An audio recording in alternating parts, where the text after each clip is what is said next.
आसमां को भी हार का गम है, तेरी आमद पे रो रहा है वो।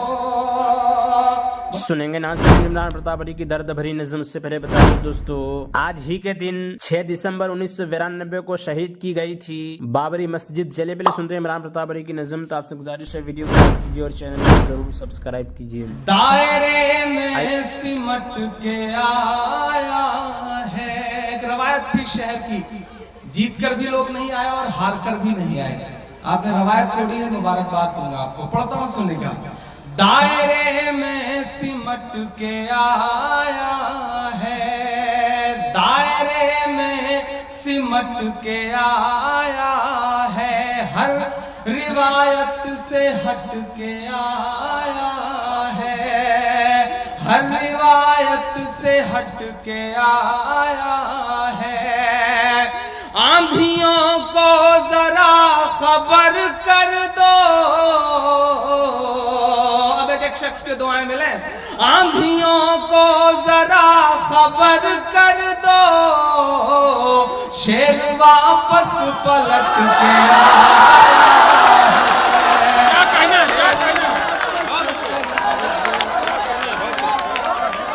वाह वाह, आंधियों को जरा खबर कर दो, शेर वापस पलट के आया है। बहुत शुक्रिया, बहुत मोहब्बत है। देखिए मेरे जज्बात थे। मैं जो कुछ आप सुनना चाहते हैं इंशाल्लाह मैं वो सब सुनाऊंगा। कोशिश करूंगा कि आपसे थोड़ी देर रूबरू रह सकूं। पढ़ता हूँ। मेरे तमाम दोस्त, मेरे तमाम जाने पहचाने चेहरे यहाँ बैठे हुए हैं। आइए 4 मिसरे और पढ़ता हूँ। आंधियों को जरा खबर कर दो, शेर वापस पलट के आया है। अतीक साहब की मौजूदगी, लेकिन इस सबके बीच में मैं एक नाम लेना चाह रहा हूं। अतीक भाई के एक छोटे से भाई हैं, छोटे भाई हैं अशरफ साहब। उनकी शराफत है, उनका बड़प्पन है कि मैंने भी कहा कि आप स्टेज पे आ जाएं, लेकिन उन्होंने कहा नहीं, मुझे आवाम के बीच में बैठ करके सुनना है। अल्लाह करे हर बड़े भाई को इस तरह का छोटा भाई नसीब हो। मैं यही दुआ करूंगा, उनकी शराफत, उनकी मोहब्बतें अल्लाह कायम रखे इसी तरह से। बहुत दुआएं दूंगा उनको। पहले ही लुट चुके बहुत हैं ये इनकी तरफ से था।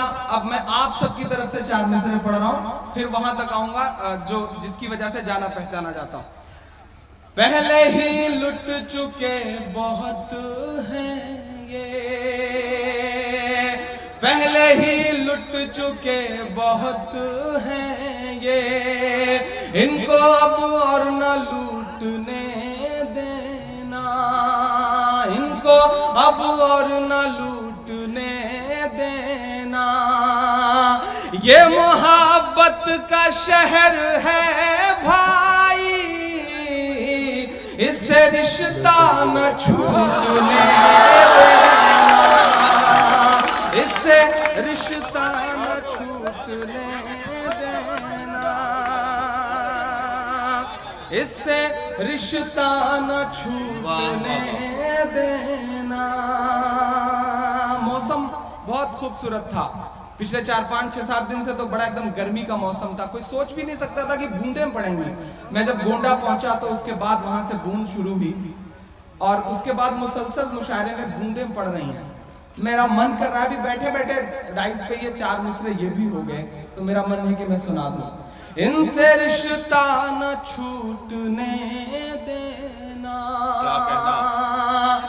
गैर के काम आ गया भाई, गैर के काम आ गया, इशारा समझिएगा, गैर के काम आ गया भाई, गैर के काम आ गया भाई, गैर के काम आ गया भाई, बोझ ऐसा भी ढो रहा है वो, आसमां को भी हार का गम है, तेरे तेरी आमद पे रो रहा है,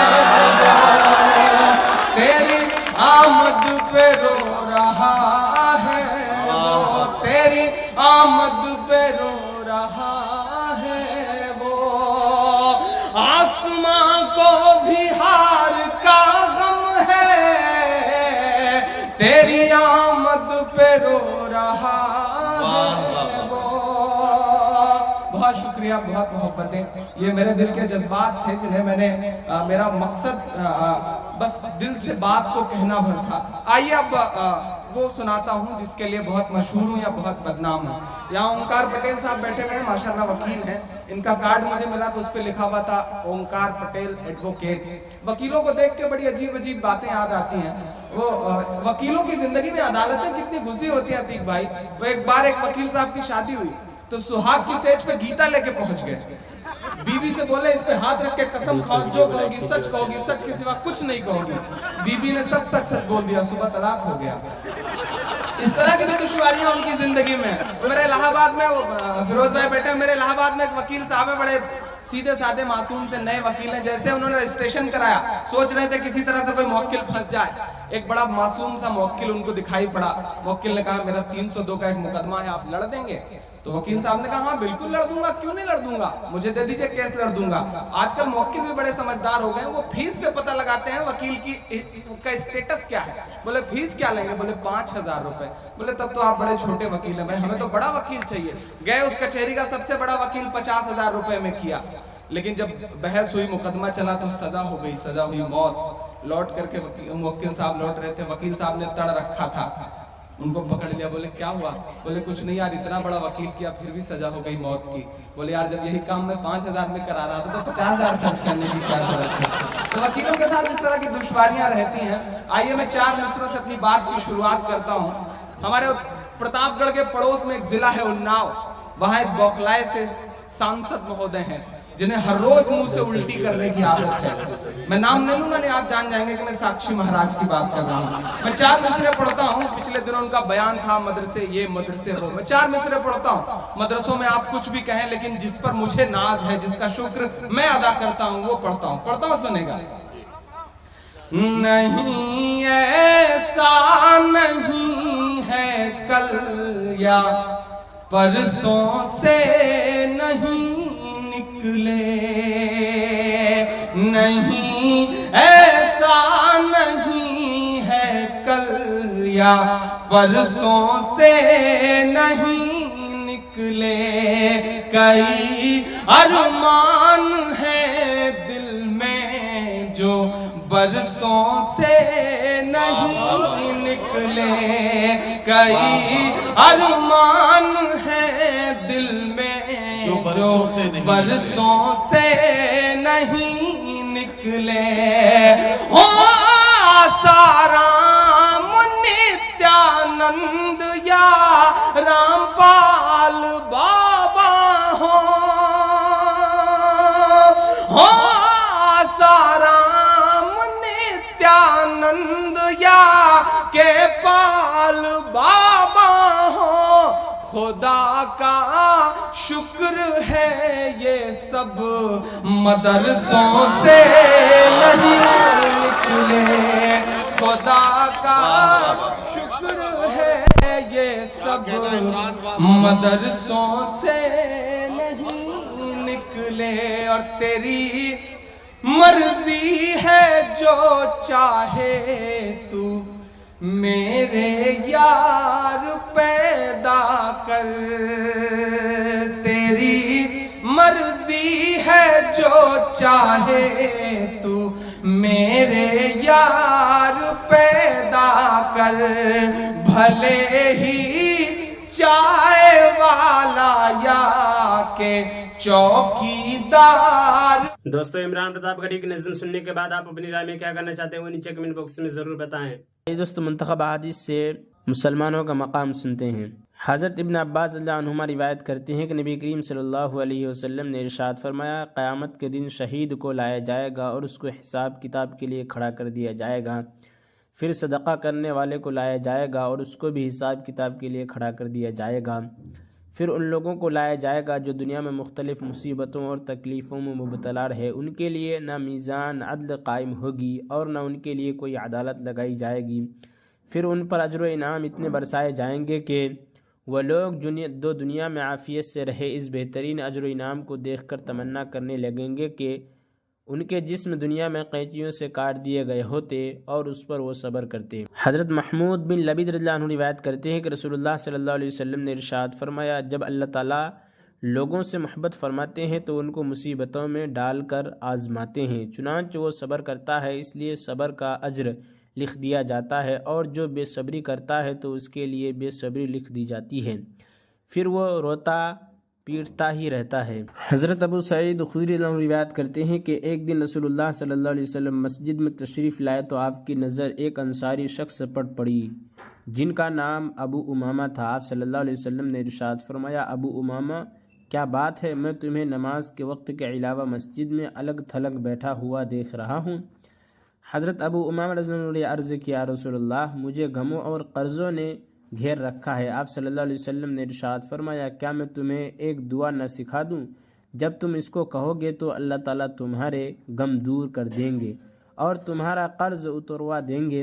حضرت ابو امامہ رضی اللہ عنہ نے عرض کیا، رسول اللہ ضرور سکھا دیں۔ آپ صلی اللہ علیہ وسلم نے ارشاد فرمایا، صبح و شام یہ دعا پڑھے، اللہم انی اعوذ بک من الہم والحزن واعوذ بک من العجز والکسل واعوذ بک من الجنب والبخل واعوذ بک من الغلبۃ الدین وقہر الرجال۔ ترجمہ، یا اللہ میں فکر اور غم سے آپ کی پناہ لیتا ہوں، اور میں بے بسی اور سستی سے آپ کی پناہ لیتا ہوں، اور میں کنجوسی اور بزدلی سے آپ کی پناہ لیتا ہوں، اور میں قرض کے بوجھ میں دبنے سے اور لوگوں کے میرے اوپر دباؤ سے آپ کی پناہ لیتا ہوں۔ حضرت ابو امامہ رضی اللہ عنہ فرماتے ہیں کہ میں نے صبح و شام اس دعا کو پڑھا تو اللہ تعالیٰ نے میرے غم دور کر دیے اور میرا سارا قرضہ بھی ادا کروا دیا۔ حضرت جابر بن عبداللہ رضی اللہ عنہما فرماتے ہیں کہ ایک شخص رسول اللہ صلی اللہ علیہ وسلم کی خدمت میں حاضر ہوئے اور کہنے لگے، ہائے میرے گناہ، ہائے میرے گناہ۔ اس نے یہ دو باتیں 2 یا 3 مرتبہ کہا۔ رسول اللہ صلی اللہ علیہ وسلم سے ارشاد فرمایا، تم کہو۔ ترجمہ، اللہ آپ کی مغفرت میرے گناہوں سے بہت زیادہ وسیع ہے اور میں اپنے غم سے عمل سے زیادہ آپ کی رحمت کا امیدوار ہوں۔ اس شخص نے یہ کلمات کہے، آپ صلی اللہ علیہ وسلم نے ارشاد فرمایا، پھر کہو۔ اس نے پھر کہے، آپ صلی اللہ علیہ وسلم نے ارشاد فرمایا، پھر کہو۔ اس نے تیسری مرتبہ بھی یہی کلمات کہے۔ اس کے بعد آپ صلی اللہ علیہ وسلم نے ارشاد فرمایا، اٹھ جاؤ، اللہ تعالیٰ نے تمہاری مغفرت فرما دی۔ حضرت ابو ہریرہ روایت کرتے ہیں کہ رسول اللہ صلی اللہ علیہ وسلم ہمارے پاس تشریف لائے اور ارشاد فرمایا، دیکھو اپنے بچاؤ کے لیے ڈھال لے لو۔ صحابہ رضی اللہ عنہم نے پوچھا، یا رسول اللہ کیا کوئی دشمن آ گیا ہے؟ ارشاد فرمایا، جہنم کی آگ سے بچاؤ کے لیے ڈھال لے لو۔ سبحان اللہ، الحمدللہ، لا الہ الا اللہ، واللہ اکبر کہا کرو۔ یہ کلمات قیامت کے دن اپنے کہنے والے کے آگے پیچھے دائیں بائیں سے آئیں گے اور اس کو نجات دلانے والے ہوں گے، اور یہی وہ نیک اعمال ہیں جن کا ثواب ہمیشہ ملتا رہتا ہے۔ فائدہ حدیث شریف کے اس جملے یہ کلمات اپنے پڑھنے والے کے آگے سے آئیں گے کا مطلب یہ ہے کہ قیامت کے دن یہ کلمہ آگے بڑھ کر اپنے پڑھنے والے کی سفارش کریں گے، اور دائیں بائیں پیچھے سے آنے کا مطلب یہ ہے کہ اپنے پڑھنے والے کی عذاب سے حفاظت کریں گے۔ حضرت ابو ہریرہ روایت کرتے ہیں کہ نبی کریم صلی اللہ علیہ وسلم نے ارشاد فرمایا، جو لوگ کسی مجلس میں بیٹھے جس میں نہ اللہ تعالیٰ کا ذکر کرے اور نہ نبی کریم صلی اللہ علیہ وسلم پر درود بھیجے تو ان کو قیامت کے دن ذکر اور درود شریف کے ثواب کو دیکھتے ہوئے اس مجلس پر افسوس ہوگا، اگرچہ وہ لوگ اپنی دوسری نیکیوں کی وجہ سے جنت میں داخل بھی ہو جائیں۔ حضرت ابو ہریرہ روایت کرتے ہیں کہ رسول اللہ صلی اللہ علیہ وسلم نے ارشاد فرمایا، جو لوگ کسی ایسی مجلس سے اٹھتے ہیں جس میں اللہ تعالیٰ کا ذکر نہیں کرتے تو وہ گویا بدبودار مردہ گدھے کے پاس سے اٹھے ہیں، اور یہ مجلس ان کے لیے قیامت کے دن افسوس کا ذریعہ ہوگا۔ فائدہ افسوس کا ذریعہ اس لیے ہوگی کہ مجلس میں عموماً کوئی فضول بات ہو ہی جاتی ہے جو پکڑ کا سبب بن سکتی ہے، البتہ اس میں اگر اللہ تعالیٰ کا ذکر کر لیا جائے تو اس کی وجہ سے پکڑ سے بچاؤ ہو جائے گا۔ حضرت سعد رضی اللہ عنہ فرماتے ہیں کہ ہم رسول اللہ صلی اللہ علیہ وسلم کی خدمت میں بیٹھے ہوئے تھے، آپ صلی اللہ علیہ وسلم نے ارشاد فرمایا، کیا تم میں سے کوئی شخص ہر روز 1000 نیکیاں کمانے سے عاجز ہے۔ آپ صلی اللہ علیہ وسلم کے پاس بیٹھے ہوئے لوگوں میں سے ایک نے سوال کیا، ہم میں سے کوئی آدمی 1000 نیکیاں کس طرح کما سکتا ہے؟ آپ صلی اللہ علیہ وسلم نے ارشاد فرمایا، سبحان اللہ 100 مرتبہ پڑھے، اس لیے اس کے لیے 1000 نیکیاں لکھ دی جاتی اور اس کے لیے 1000 گناہ معاف کر دیے جاتے ہیں۔ حضرت ابو ہریرہ روایت کرتے ہیں کہ نبی کریم صلی اللہ علیہ وسلم نے ارشاد فرمایا، اللہ تعالیٰ کو 2 قطرے 2 نشانوں سے زیادہ کوئی چیز محبوب نہیں، ایک آنسو کا قطرہ جو اللہ تعالیٰ کے خوف سے نکلے، دوسرا خون کا قطرہ جو اللہ تعالیٰ کے راستے میں بہہ جائے، اور 2 نشانیوں میں ایک اللہ تعالیٰ کے راستے میں کوئی نشان جیسے زخم یا گرد و غبار یا اللہ تعالیٰ کے راستے میں چلنے کا نشان، اور ایک وہ نشان جو اللہ تعالیٰ کے کسی فریضہ کی ادائیگی میں پڑ گیا ہو، جیسے سجدہ یا سفر حج وغیرہ کا کوئی نشان۔ اور عمران پرتاپ گڑھی سے جڑی خبروں اور نظموں کے لیے ہمارے اس چینل کو ضرور سبسکرائب کریں۔ ملتے ہیں کسی اور ویڈیو میں سے نئی نظم اور نئی خبروں کے ساتھ، تو جب تک کے لیے دیجیے مجھے اجازت اور رکھیے اپنا خیال۔ آپ دیکھ رہے تھے سنہرے لفظ اور میں آپ کے ساتھ محمد ثاقب۔ السلام علیکم ورحمۃ اللہ وبرکاتہ۔